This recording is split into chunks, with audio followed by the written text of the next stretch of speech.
If you enjoy ASMRs, animal videos, travel vlogs, taste test, cooking yummy desserts, if you enjoy being part of a community that is extremely supportive, very protective, and always has your back, it's always who they say they are, never fake, always there for you, and stand strong and united, then you are in the right place.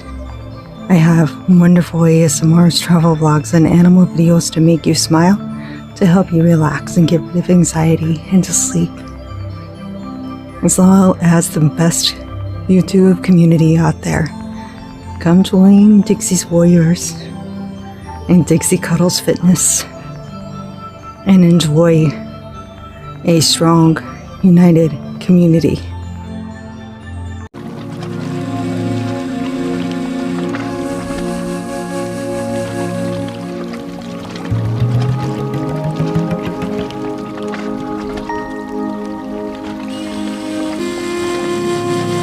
Hey guys, good morning. Guess what?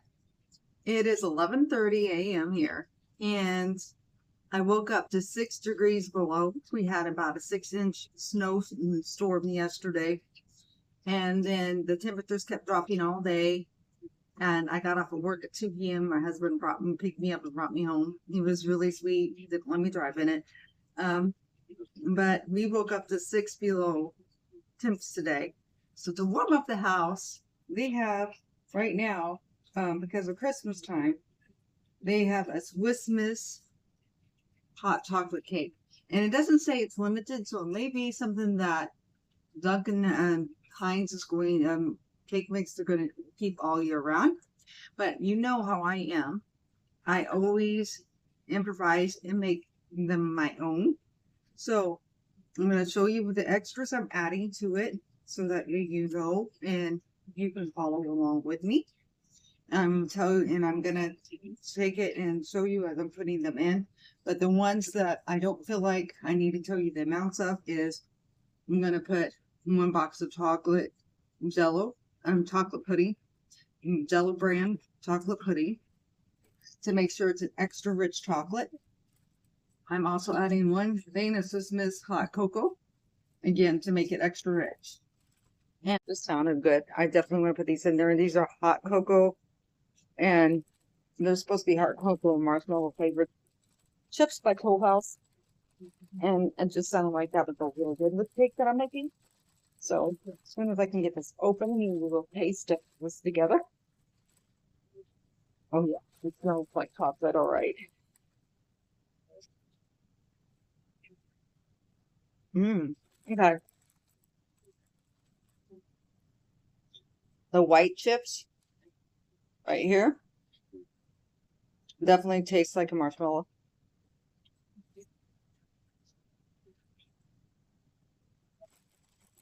We're not definitely hot chocolate flavored. Made it pretty good with us. For extra wet ingredients, I am adding hazelnut cocoa, Starbucks hazelnut cocoa. And this coffee is limited edition for Christmas. So hazelnut cocoa coffee. I'm using that because it calls for 1 cup of water. So I like my brownies to be super rich. And it's a rule of thumb. When you make brownies, you always add coffee instead of water because it makes the brownies extra rich and extra chocolatey. Because something about the coffee brings out the chocolate flavor better. So I'm doing that. And I'll show you the other thing I'm doing. All of the liquid ingredients are already in there.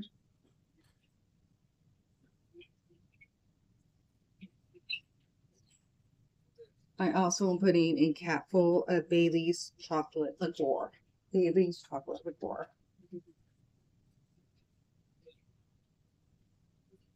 Now for another wet ingredient, I'm going to put a hint of peppermint in.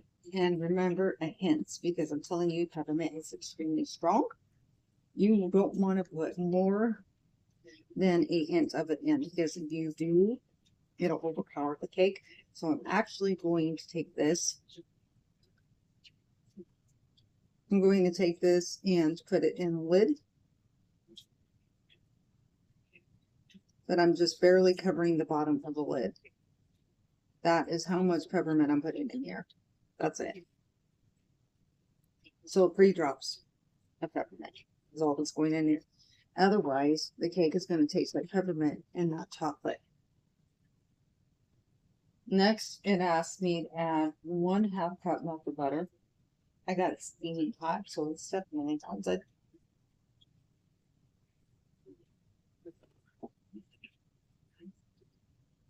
Then I have to put 4 eggs in. And I'll show you my little trick. My mom always taught me with the eggs, so you don't get the shells in. Every time I bake something for you, I show you this. So if you've seen enough of my baking videos, you already know this. All right, I think I got it fixed. I noticed that I had a little bit of a stream of light coming down, which kind of was weird. So I apologize for that.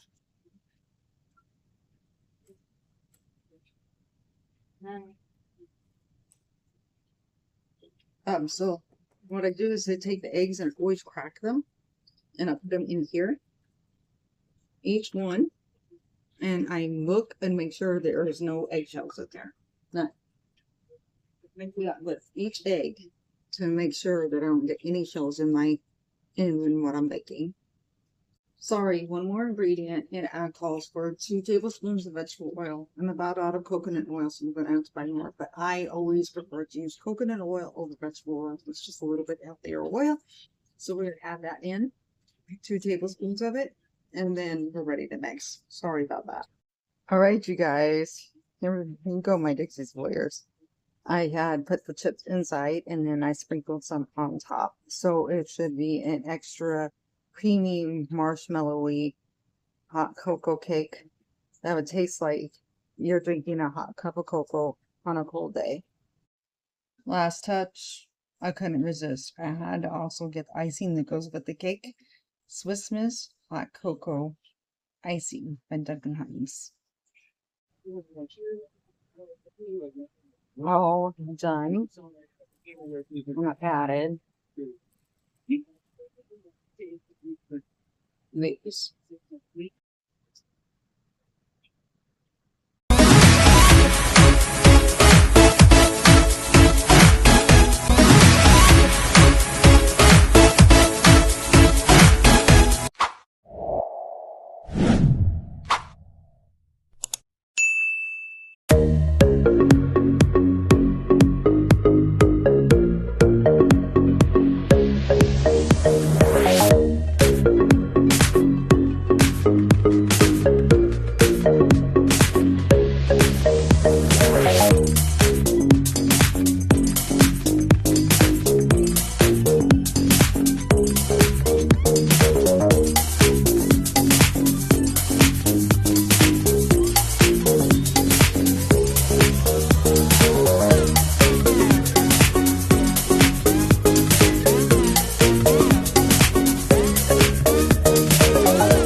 Okay, you guys. So normally I don't do videos like this, but I'm going to do a quick video this morning because um it's kind of weird that I really believe in this stuff, because as witnesses we don't believe in predestination, we don't believe in things like this, but sometimes your subconscious is trying to talk to you in your sleep, and I really feel like you need to listen to it. And sometimes it's not a bad thing. And it doesn't mean that you believe in all the psychic stuff and everything. What it means is that you already know these things in your mind, but you can't stop. And so I had this dream last night. First of all, the first dream was that I had to hide. For some reason, there was a reason why we were supposed to hide our belongings, like our purses and things, in this park. This park, you weren't supposed to carry stuff like that. And very rare do I actually carry my purse. I usually carry a fanny pack, but in this dream, I was carrying my purse. So the guide or whoever it was that was with us, and then before we entered to walk the trails, told me I had to hide my purse somewhere on the trail. I was like, fine. So me and my husband hid the purse. I had no problem finding the spot and getting the purse immediately right after I was finished with my walk and ready to go back to the car. But for some reason, I did it again with a coworker and I lost my purse. And this time, no matter how hard we found and we looked, even though we both remember the spot where I dropped it, I was unable to find my purse. And I went into a whole panic because we couldn't find the purse. The coworker just kind of shrugged his shoulders. I'm sorry, I can't remember where it's at either, type of thing. So anyway, so what I said was that the inability to find it represents a fear of losing control over your resources or your identity, or perhaps feeling like you're searching for something, like a past version of myself. Like, sometimes I look at myself and I want to go back to the way I was, my personality was before I started YouTube, because it's not that I have changed completely as a person. It's just that I seem like I've gotten more busy and I want to go back to when things weren't so hectic. You see what I'm saying? That has become misplaced since you left that job environment. Her past version of yourself, that's nuts.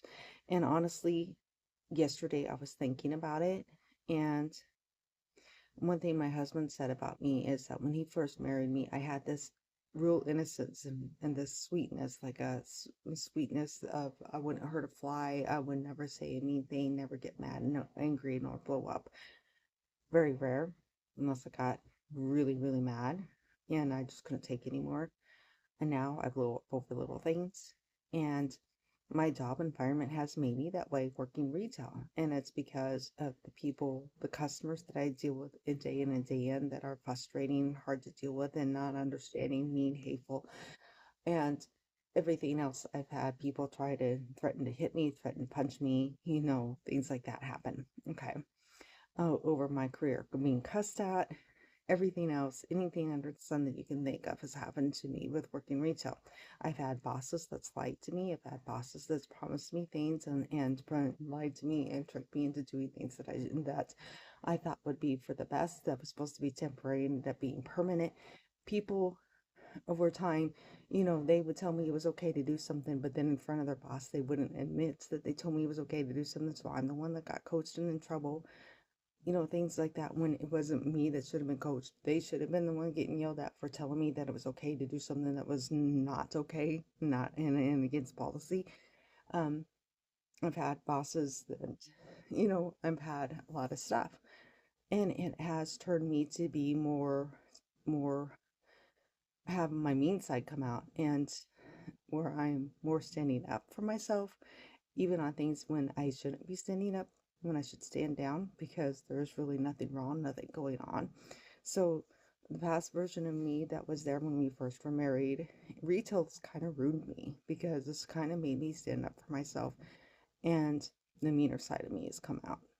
And now it's like I sometimes will, like I said, stand up when I don't need to, or act in ways that normally I would not act because of the way I've been treated through my whole entire work career at work, not just with customers, with management.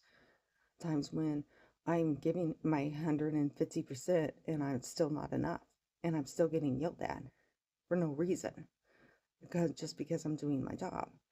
And it is true. I do miss my old self. I was thinking it in my head yesterday.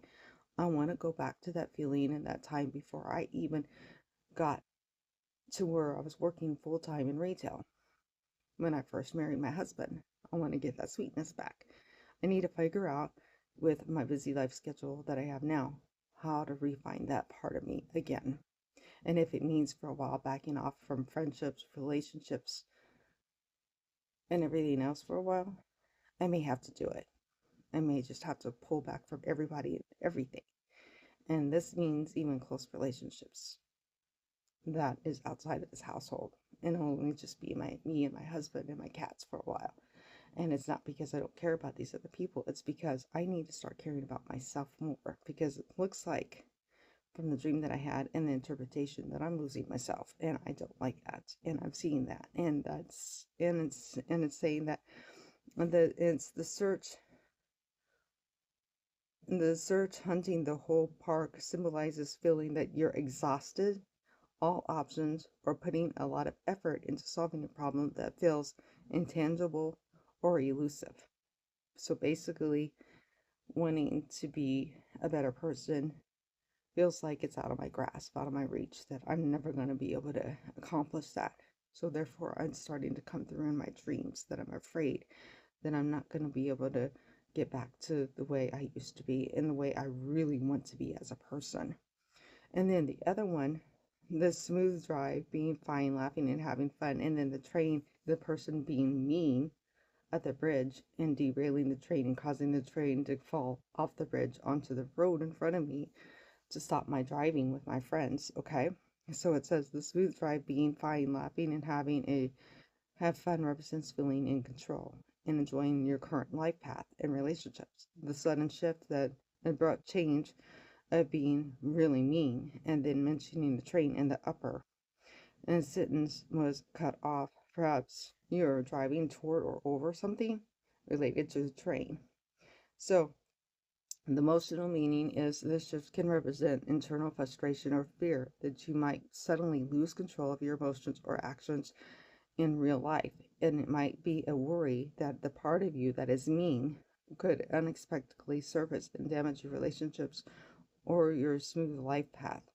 So the train element, a train often symbolizes a powerful, unstoppable force or a destined path. Driving toward an upper level of a train might suggest feeling like you are heading toward a major, predetermined life change. We don't believe in predetermination, okay?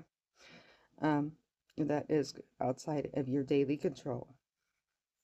So that just means that I need to start really rethinking some things and trying to figure out how to find myself again. So I got enough videos on my YouTube. I really don't need to make YouTube videos for a while. I may not do lives for a while. I may, like I said, cut off all outside relationships for a while and just deal with the people solely at work, and then stay closed off in my house where it's just me, my husband, and my cats for a while. Not because I don't care about all these other people and other things. It's because I want to see if I can figure out how to get my old self back again. Because I'm realizing now that I'm missing it as much as my husband's missing my old self. See, the thing is now my husband has changed. He's doing everything he can to make up for all the bad things he's done to me and said to me. He's completely changed. He's done a 180. He's turned into a real sweetheart. He's determined to never go back to that and never treat me like that again. He doesn't body shame me. He doesn't do any of that stuff anymore. And he's trying very hard not to. There's even times he's wanted to say something because he has started to tell me that I'm fat again because he doesn't like the way how big my butt is right now. And he would curb himself and say something different, that maybe we need to go on and lose some weight together, da da da, instead of calling me fat. I mean, so he's doing better. So now I'm the one that's the problem. I'm the one that is not accepting it.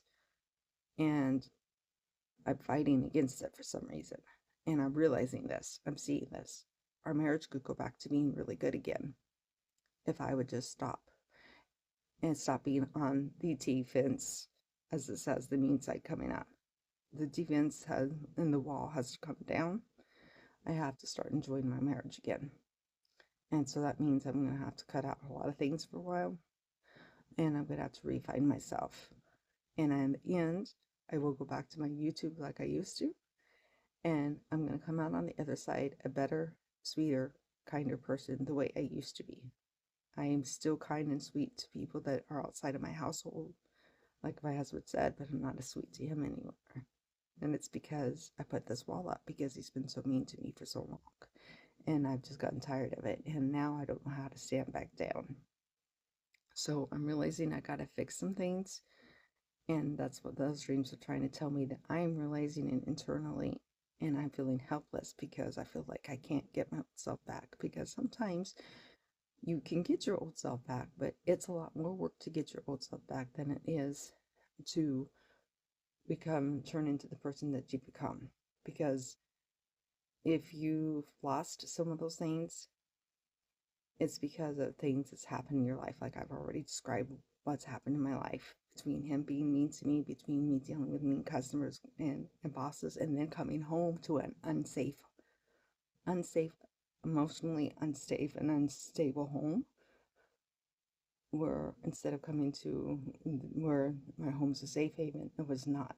It was just as bad and chaotic and hateful and frustrating as my work was. You see what I'm saying? So that's why I lost my sweetness and my innocence that I used to have. And I'm realizing now that that's what I want back. I need that back. So I'm going to start working on myself. And if you are seeing this and you're one of my friends and I keep putting you off for making excuses, it's not you, it's me. I'm realizing I got to fix myself because I want my old self back. And the only way I'm going to get it is I'm going to have to cut off a lot of things for a while. Have a great day.